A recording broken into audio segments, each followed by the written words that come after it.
Billionaire investor Nelson Peltz has 50% of his portfolio in these two companies.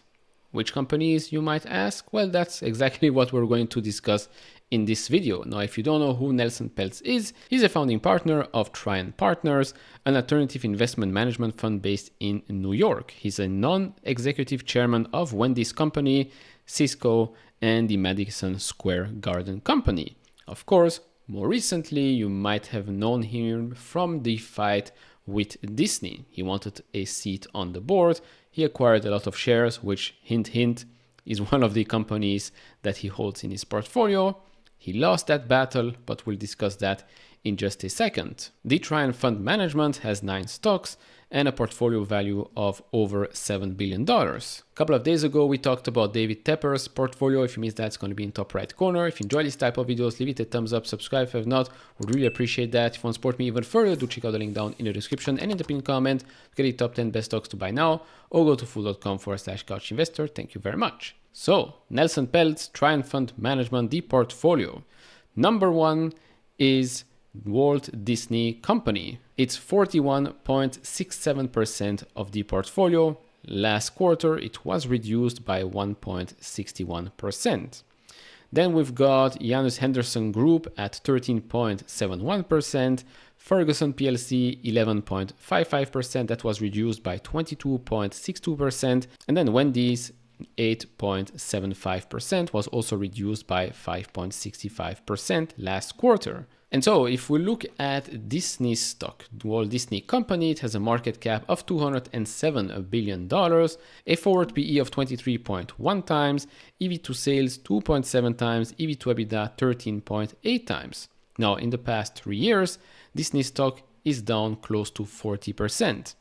In the past 5 years, the stock is down close to 13%, and from 1 year ago, the stock is now up close to 13%. Year to date, the returns are 25%. Now, he started his battle with Disney at the start of 2023. Since then, as we've seen, the stock is up. But of course, the market is up as well.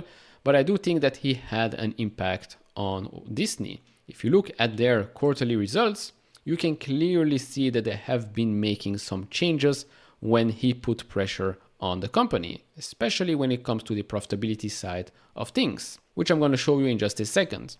Now, if you purely look at Walt Disney, what the analysts are expecting in the coming fiscal years, you can clearly see that from a profitability standpoint, the analysts are expecting this company to become much more profitable.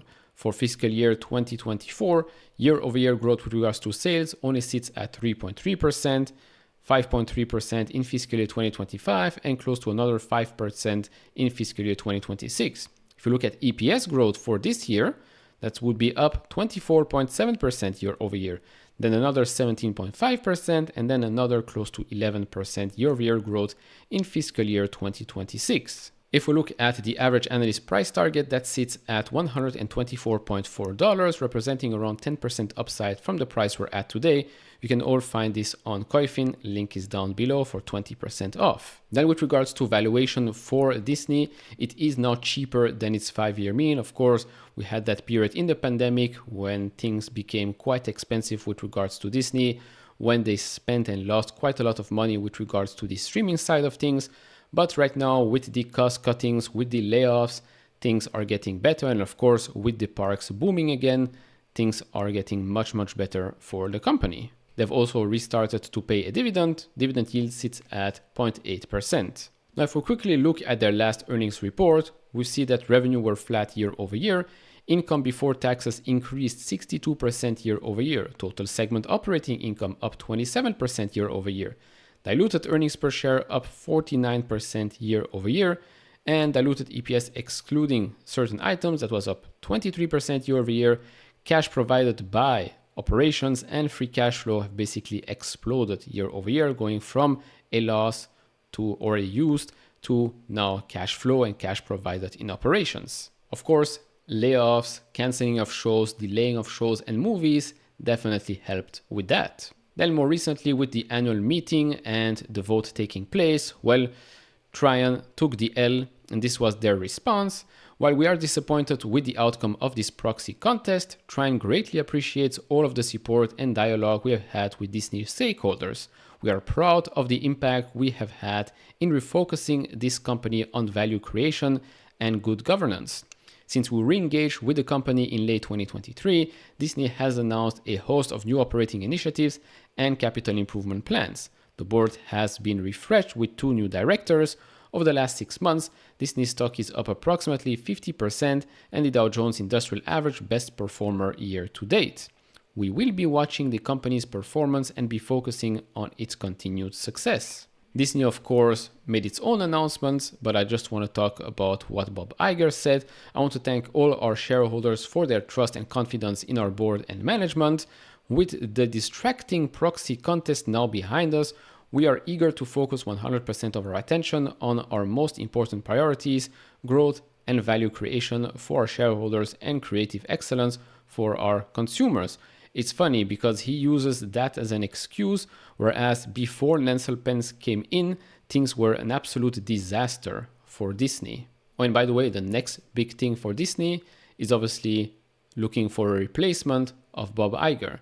Last time that happened, Bob Chapek came in. Of course, there was a pandemic. We know what happened afterwards. Stock number 2 I want to touch on is Wendy's. So Wendy's has a market cap of just under $4 billion.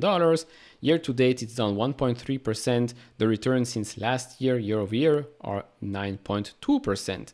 Now, if you look at valuation for PE, EV to EBITDA, price to sales, price to free cash flow, and then price earnings to growth, yes, for all of those metrics, it is lower than its 5-year mean, with price earnings to growth now at 1.85. If we look at the average analyst price target, that sits at $21, representing close to 11% upside from the price we're at today. Wendy's is also paying a nice little dividend here of 5.27%.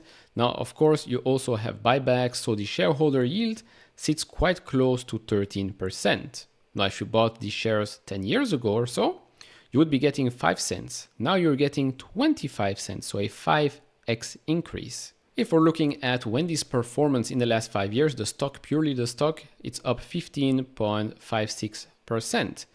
Now, what are the analysts expecting for the coming fiscal years? Well, top line growth of around 3 to 4.4% year over year until fiscal year 2026.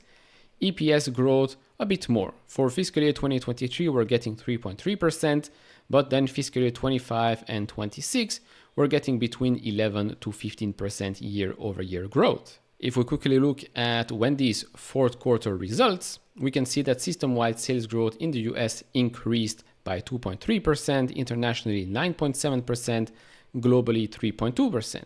As for same restaurant sales growth in the United States, close to 1% growth year over year, internationally 4.3%, globally 1.3%. Clearly here, internationally is where they're seeing the most growth. They also said that they significantly accelerated digital sales, opened nearly 250 new restaurants across the globe, and expanded US company-operated restaurant margin to pre-COVID levels despite extreme inflationary headwinds in recent years. And as you can see here, the company has become more profitable as well. So that's about it. Those are the 2 companies that make up 50% of Nelson Peltz portfolio. Of course, he has other holdings in that portfolio as well, as you can see right now on the screen. Do you own any of those companies in your portfolio? Let me know down in the comment section below. If you enjoy this type of videos, leave it a thumbs up, subscribe if you have not, and I'll see you all in the next one. Bye bye.